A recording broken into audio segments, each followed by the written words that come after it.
We've spoken about, in our last lecture, about the idea of leaning on others as an important principle. And we'll probably be doing that all of our lives, and no one should feel any embarrassment about it. A related way of approaching the question of what we know and what we don't know is the concept of being willing to place some things on the shelf. That is, to put them away after I spent time on this particular tough issue, to put them away because I'm not going to obsess over this. I'm going to spend some time now on other things that frankly are of greater worth. I'll return to that occasionally. That ability to put things on the shelf, to recognize I don't have the mind of God, I don't have the understanding of God, I can be patient. One of my late colleagues, Dale LeBaron, a member of the religious education faculty, spent a great deal of time in South Africa interviewing members of the church who had come into the church since the revelation on priesthood in 1978. Dale would ask, he met with about 600 people, and he asked the same set of questions to each one. He said about 90% of them responded exactly the same way to one question. One question he posed was this: when did you first sense that the restored gospel was true? And the answer was, when I first heard the name of Joseph Smith, the prophet. Now that's fascinating. That is really fascinating. When I first heard the name of Joseph Smith, the prophet. Now, that's the Lord's way, I think, of saying that Joseph Smith does occupy a position of great importance. Now, obviously, we love, honor, and worship the Father and the Son, and there are no competitors. They are the beings we worship. But we honor our prophets, and I want to say we honor especially our modern prophets, and particularly the prophet Joseph Smith. There's a story in the book of Numbers where, in the Old Testament, where Aaron and Miriam, the brother and sister of Moses, are sitting around sort of criticizing their brother Moses, complaining. He gets all the glory. He gets all the honor. What about us? We've done this and we've done this. And so they're in a kind of a attacking mode against their brother when suddenly the Lord, Jehovah, steps into the conversation.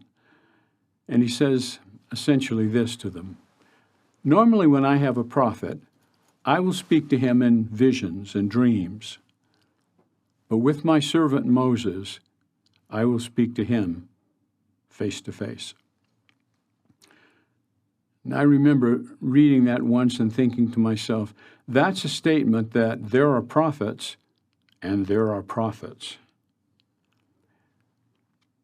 Joseph Smith, Jr. was called to be not just a restorer of the ancient church, but to be the head of the dispensation of the fullness of times.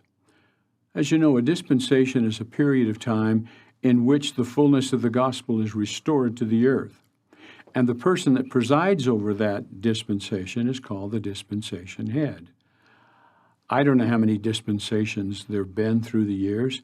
We often speak of 7 major dispensations: the dispensations of Adam, Enoch, Noah, Abraham, Moses, Jesus Christ, and Joseph Smith.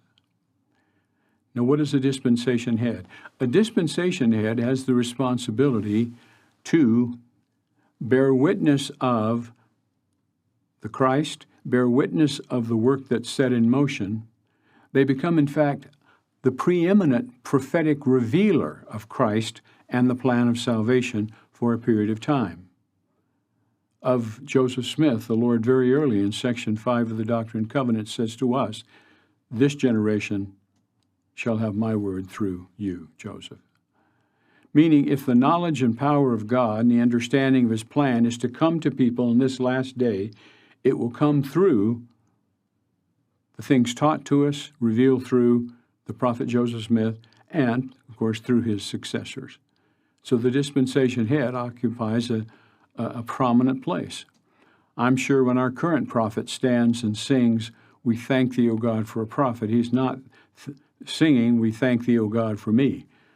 I think he's saying, "We thank thee, O God," for the prophet of the restoration, the leader of this dispensation of the fullness of times.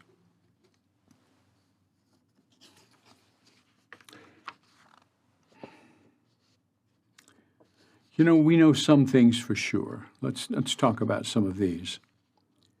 We know that God our Father in heaven knows and loves each one of his children. God wants each of us to come to a knowledge of the truth. He will do all within his power to orchestrate the events in our lives to bring us to a point of decision, a faith decision. We do not know all things, nor can we know all things right now. The knowledge of spiritual things is best taught and learned line upon line, precept upon precept, here a little and there a little. Answers to our questions, understanding regarding sacred matters, will come to us in his own time and according to his own will. And finally, God knows best our bearing capacity, our capacity to receive more and more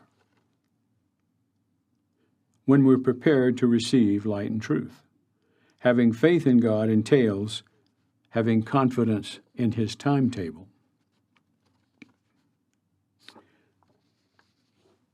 When I say using the shelf, one of the things when it comes to dealing with hard issues, be it doctrinal or historical, one of the things that has become an important principle and guide to me is the ability to use the shelf.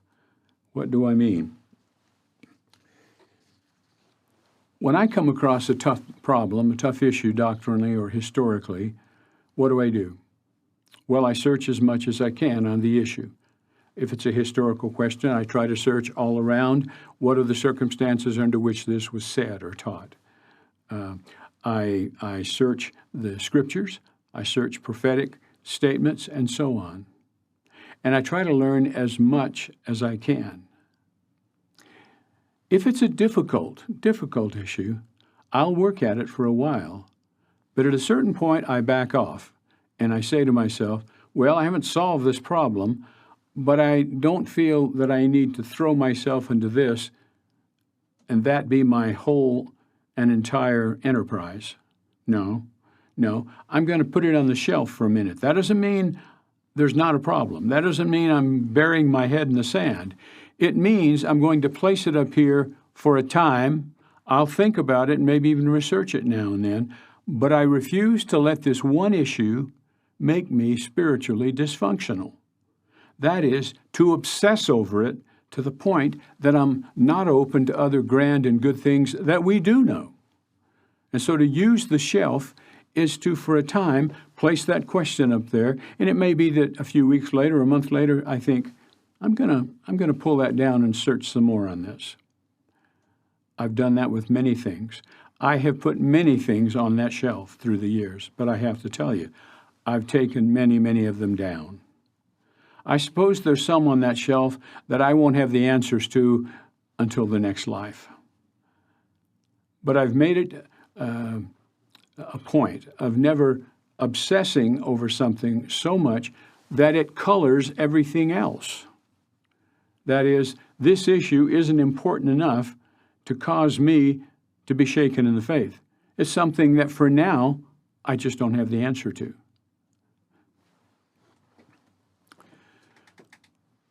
In our searching, in our quest, in our challenge of coming to answers to hard questions, we need to make sure that we don't allow ourselves to fall into the same posture as the Antichrist in the Book of Mormon, whether it's Shirem or Nehor or Korihor.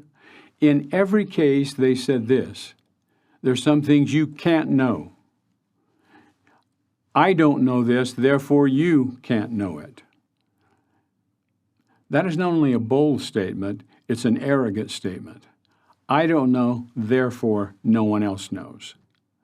Of course that's not true. There are always people that will know more than you and I know. Or to say, I don't know, therefore no one knows. That's pretty bold and arrogant in itself.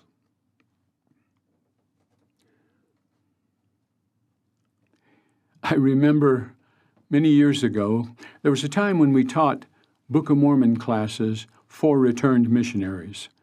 The idea behind that being they perhaps, having read the Book of Mormon and probably teaching and preaching from it on their mission, would have more experience than other incoming freshmen. And so we had classes just for RMs. It was not too uncommon early in the semester for a scene like this. We're going along and I teach something and someone raises their hand. Yes. And let's call him Bill. Bill says, Brother Millet, I really have a question about what you just said. What's that? What you just, it can't be true what you just said. Well, why is that? I've never heard that. And I remember I would smile and say, okay, so it can't be true because you've not heard it. I said, well, that's sort of why we're in the class. We're all going to learn new things. The attitude of it can't be true because I've never heard it is a bit bold. And I don't think he meant to be, but it was kind of arrogant too. No, the whole purpose for being there was to learn things we didn't know already. When you think about it, this putting things on the shelf, it's quite old. It's a practice that has been used through the generations. You'll recall that, as described in the 5th chapter of Moses, the Pearl of Great Price, that Adam and Eve were commanded to offer the firstlings of their flock in sacrifice. And they did so. And the account says, after many days. The fact is, it may well be by the time Adam and Eve are grandparents, according to chapter 5 of Moses, that an angel comes and asks the very important question, why are you offering sacrifices unto the Lord? Adam answers, I know not, save the Lord commanded me. And then the angel spake and said, what? This is a similitude of the sacrifice of the only begotten of the Father, who is full of grace and truth. And this great line, thou shalt do all that thou doest in the name of the Son, and shalt call upon the Son forevermore.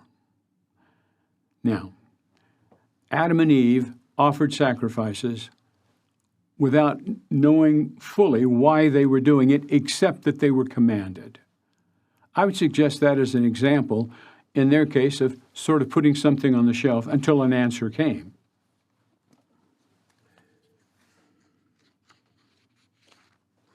I would not say Adam and Eve were operating blindly. Theirs wasn't a blind obedience. They had, in the Garden of Eden, walked and talked with God. They weren't blindly obedient. They were just simply obedient. They didn't completely know why they were doing what they were doing, but God had commanded it.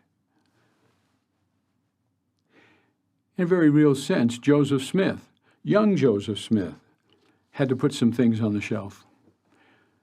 You'll recall that following his first vision in 1820, some 3 years pass before the angel Moroni appears to him. The Lord had given him some instructions in 1820. He was told not to join any church. He wasn't told, for example, what he should do with his life spiritually or religiously. He was just told not to join any particular church. And so in a sense, Joseph Smith, during those 3 years, he is putting on a shelf.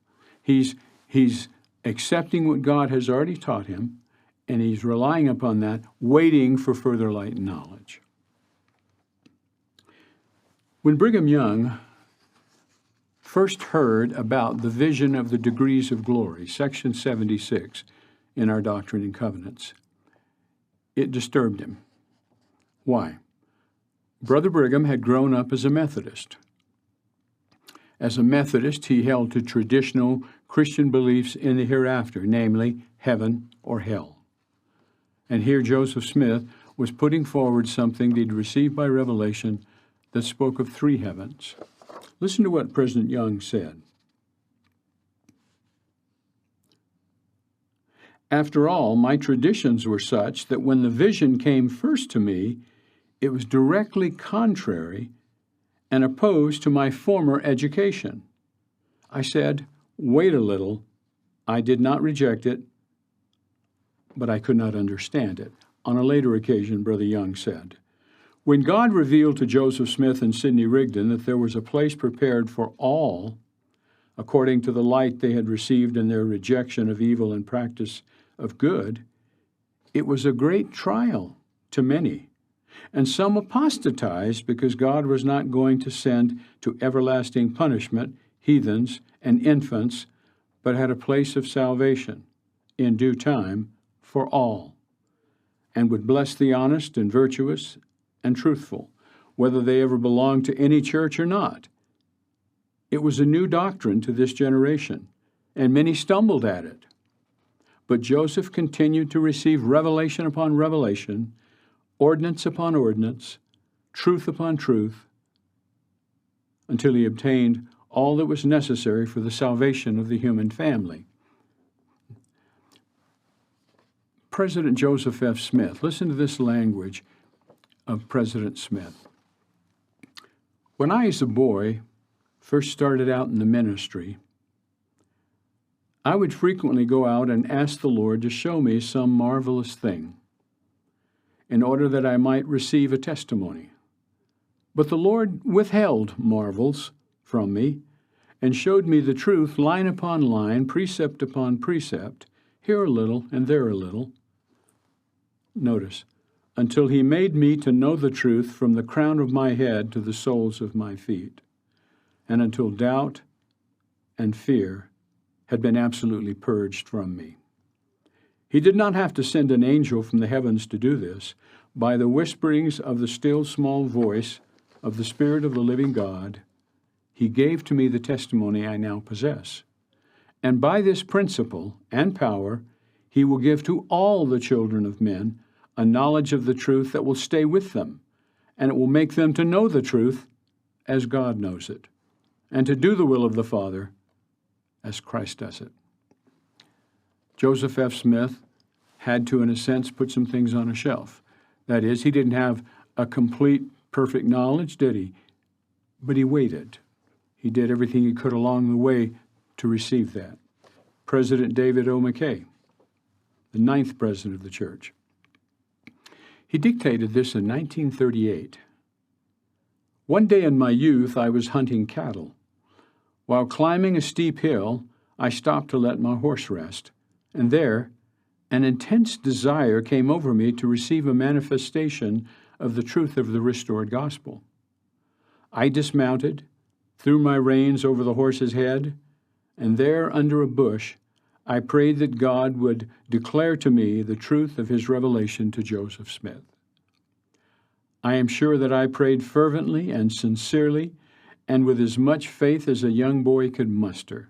He continues, at the conclusion of the prayer, I arose from my knees, threw the reins over my faithful pony's head, and got into the saddle.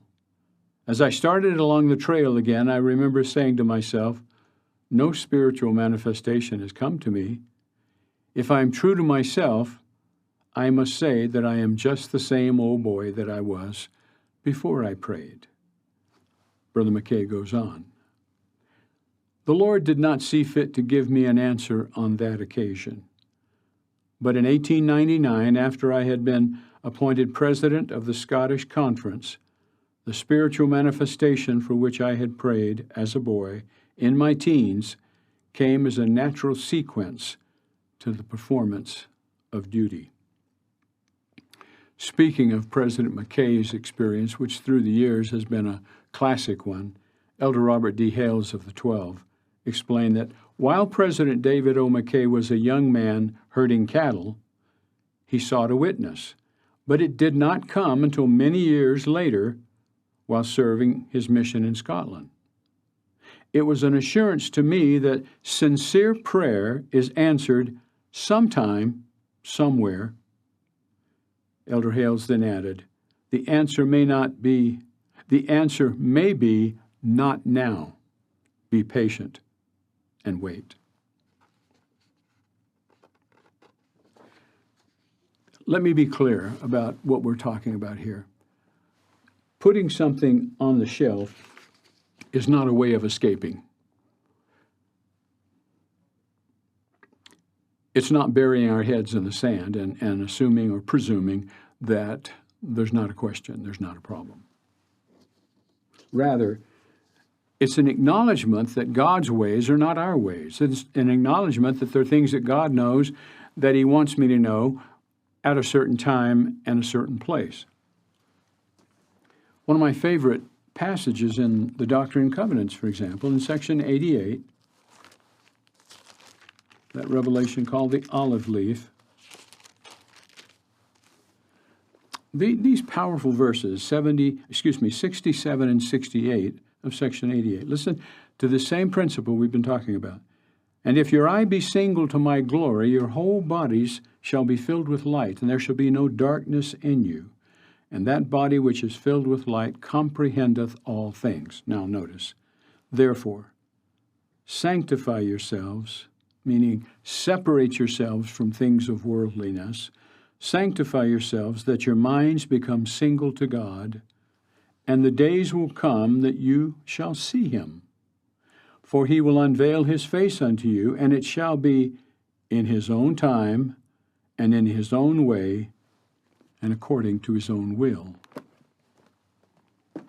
And so, to put something on the shelf is to acknowledge that my ways are not God's ways, that my mind is not God's mind, and that God has an appropriate time and place and circumstance in which he will make things known to me.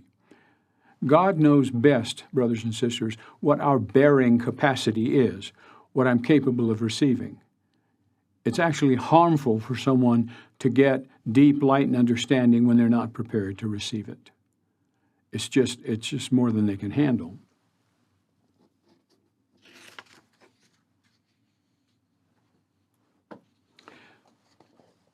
To put things on the shelf is, in a sense, to sing praise to the Lord, as the Apostle Paul did. Oh, the depth of the riches, both of the wisdom and knowledge of God! How unsearchable are his judgments, and his ways past finding out! For who hath known the mind of the Lord? Or who hath been his counselor?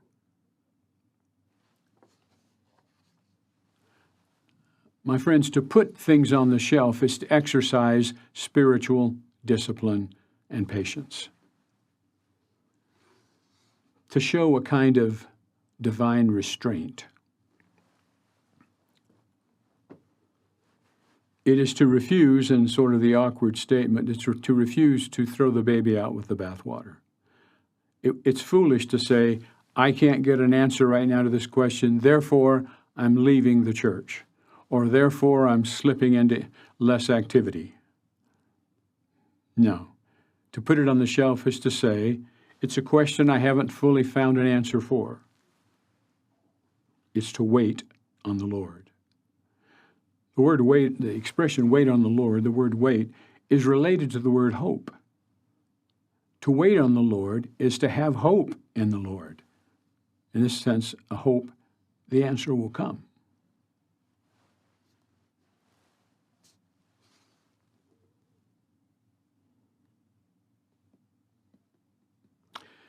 Some years ago, after we had lived in Florida for about 5 years, we were asked to move to Athens, Georgia, and assume a new responsibility with the church educational system. We'd only been there a few weeks when the phone rang late one Sunday night. I said hello, and the woman on the other end of the line said, Brother Millet, this is Sister Johnson. Remember me? And of course I did. Sister Johnson had been a woman who, in the stake we'd come from, had, with her husband, joined the church some 10 years before. They had received the message of the restoration from the missionaries, had accepted it, been baptized, and their family had just been very, very active and strong through those years. He had served in the bishopric. She had served in the presidency of the primary and the Relief Society. So I knew very well who they were. As a member of the stake presidency, I'd been in their area times before. She said, I'm calling you about a problem. I said, what's that? She said, my husband is just about ready to leave the church. I said, what? What's going on? She said, well, His brother is not a member of the church. He lives in another part of Florida, and he continues to send him anti-Mormon material. And he's been reading it. And Brother Millet, she said, his countenance has grown darker. He's become irritable. He's become difficult with the family. I'm not sure what's going to happen, but he keeps saying he's thinking about leaving the church. She said, is there something you can do to help us? And I said, of course. Can you put him on the phone? She said, he wants to talk to you. I said, well, put him on the phone. She said, I can't. I said, why can't you? She said, because he's on his way to where you are. I said, that's about 10 or 12 hours. She said, he'll be at the Institute tomorrow morning at 9 o'clock. Will you be there? Yes, I'll be there. She said, he's going to drive all night. Well, Brother Johnson wasn't the only one who had a restless night. I had a restless night. Much of that time on my knees, realizing a man that I loved and cared for and respected is coming to tell me about why he wants to leave the church. Well, he did arrive at 9 o'clock. He came in, and it didn't take long for me to see that he was, in fact, his countenance had fallen. He was bitter. He was angry. And after I asked if we could have prayer, and after prayer, we settled into what his questions were. I'd say, okay, let's talk about your questions. And he began one after another, as if, in fact, he had taken out an anti-Mormon book and checked off 1 through 12. I wondered through those early hours what the issue really was. It seemed to me that it wasn't these particular small issues. I pushed and I tried to get to what was the kernel of the problem. It was about 2 or 3 in the afternoon before it became clear what his problem was. He explained that when he and his wife and family first heard the message of the gospel presented by the missionaries, they were deeply moved, they were touched. When the missionaries presented to them the Book of Mormon as another testament of Jesus Christ, that they gave it to him, he said, I remember on that occasion asking the missionaries, but how do I know this is Holy Scripture like the Bible? And one of the elders, no doubt well-meaning but ill-advised, said something like this. Well, Brother Johnson, you certainly can pray about it, but you know, there are so many archaeological evidences for the truthfulness of the Book of Mormon, these days you don't even need to pray about it. And he never did. Stayed active, faithful in the church through those years, and once his brother had sent him some materials dealing with the Book of Mormon, he had all sorts of questions and concerns. Now, there's a situation where part of his learning was not intact.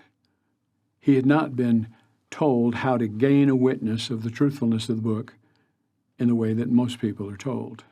I don't blame that missionary. I think he was doing his best. But it did some damage here. This man almost left.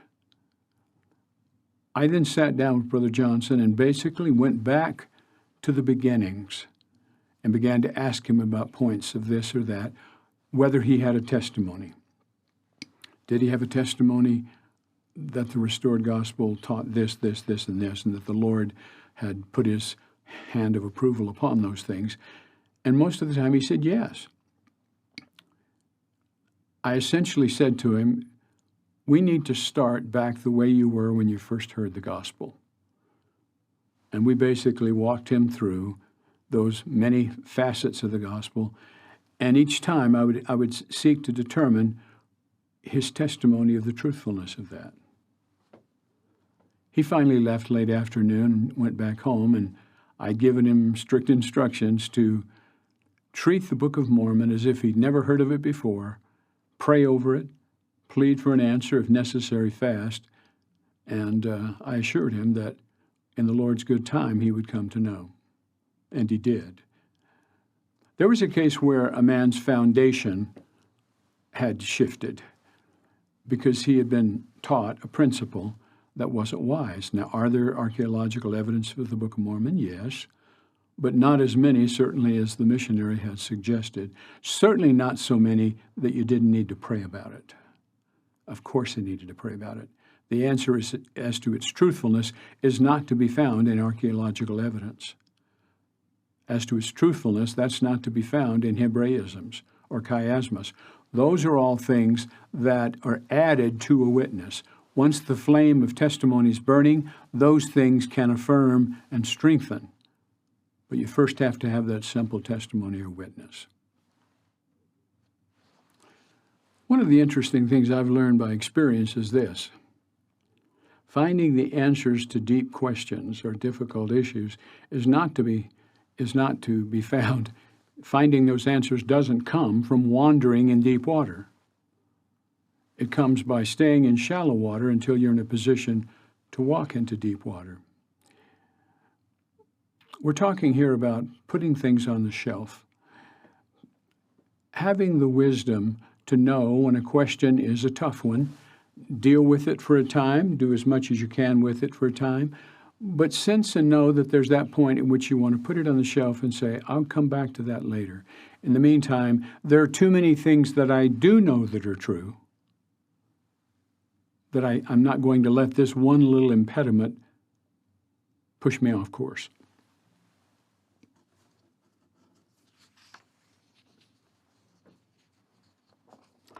Elder Neal A. Maxwell said this, "Why are a few members who somewhat resemble the ancient Athenians so eager to hear some new doubt or criticism? Just as some weak members slip across the state line to gamble, a few go out of their way to have their doubts titillated. Instead of nourishing their faith, they are gambling offshore with their fragile faith. To the question, will ye also go away? Remember, that's what Jesus asked the 12. These few would reply, oh no, we merely want a weekend pass in order to go to a casino for critics or a clubhouse for cloak holders. Such easily diverted members are not disciples, but fair-weathered followers. Instead, Elder Maxwell concluded, true disciples are rightly described as steadfast and immovable, pressing forward with the perfect brightness of hope. The Lord calls upon you and me to be steady. That concept of steadfast and immovable means we stick. We stay with it. We don't jump ship when the first obstacle comes. We only have so much energy in this life. And it would be so unwise to throw my energies into a question or an issue that I don't yet have an answer to, such that I then don't leave myself enough energy to deal with the things that I do know are true. There's so much to learn, Elder Bruce R. McConkie said. Some people, by the way, I just need to say this before I read Elder McConkie. Some people find themselves getting into minutia, things that don't matter, things that are just, who cares? To that, Elder McConkie, there's so much to learn about the great eternal verities which shape our destiny, that it seems a shame to turn our attention everlastingly to the minutia and insignificant things. So often questions like this are asked, well, I know it's not essential to my salvation, but I would really like to know how many angels can dance on the head of a pin, and if it makes any difference whether the pin is made of brass or bronze. There is such a thing as getting so tied up with little fly specks on the great canvas which depicts the whole plan of salvation that we lose sight of what the life and the light and the glory of eternal reward are all about. There is such a thing as virtually useless knowledge, the acquisition of which won't make one iota of difference to the destiny of the kingdom or the salvation of its subjects.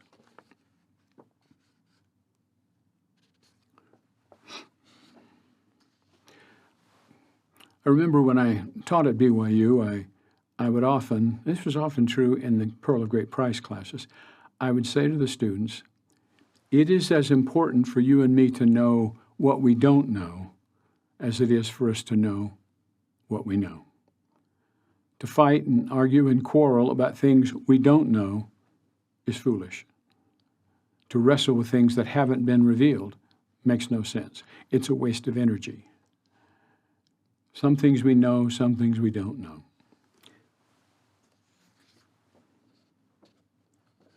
Part of our spiritual maturity, brothers and sisters, is when we begin to be able to deal with ambiguity, with things that aren't exactly clear yet.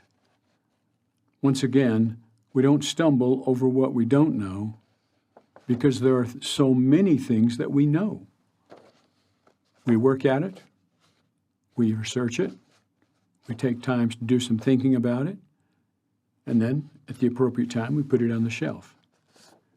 I have no hesitation, my friends, to say that I have put many things on the shelf. Many things on the shelf over the years. But I've taken a lot of them, if not most of them, off the shelf as the answers, as the understanding have come. There's no sin, there's no sign of weakness by admitting, I don't know. I don't know.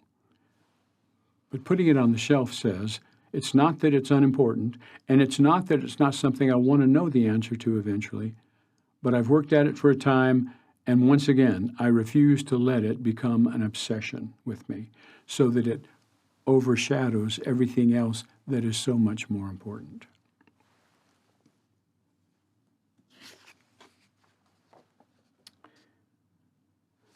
Brother Maxwell, Elder Neil Maxwell, in speaking of the Book of Mormon, said this: it's the author's opinion that all the scriptures, including the Book of Mormon, will remain in the realm of faith.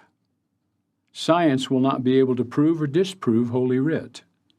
However, enough plausible evidence will come forth to prevent scoffers from having a field day, but not enough to remove the requirement of faith. Believers must be patient during such unfolding. There was a time, I was the department chair of the Ancient Scripture Department, and Brother Hugh Nibley was a member of my department. I was his department chair. Not that that meant anything. Brother Nibley worked on what he wanted to work on, and I was perfectly fine with that.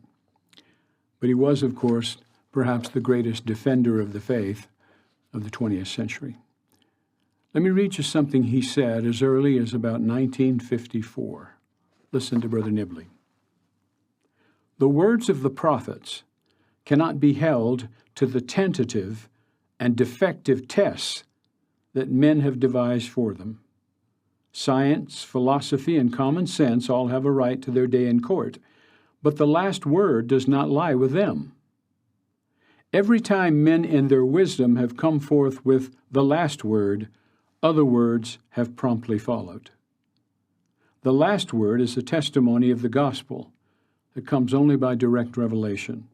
Our Father in heaven speaks it, notice, and if it were in perfect agreement with the science of today, it would surely be out of line with the science of tomorrow. Let us not, therefore, seek to hold God to the learned opinions of the moment when He, God, speaks the language of eternity. The prophet Joseph said on one occasion, he said, the things of God are of deep import, and time and experience and careful and ponderous and solemn thoughts can only find them out. If you and I will submit to God, surrender to Him, and if in those moments of questions or doubts, we will put ourselves in His hands, if we will recognize some things will come to us, many things will come to us at the right time, I think we'll be just fine. We use that shelf, I use that shelf, and I hope you will, to place things that I've worked at, I've researched, but I will not allow it to dominate my life. I will not obsess over it to the point that I'm not paying attention to the things of which I do have an abiding faith and testimony. I pray that you and I will be wise in the day of our probation, and that we'll hold tenaciously to the things that we do know. And in doing so, God will reveal many more things to us. In the name of Jesus Christ, amen.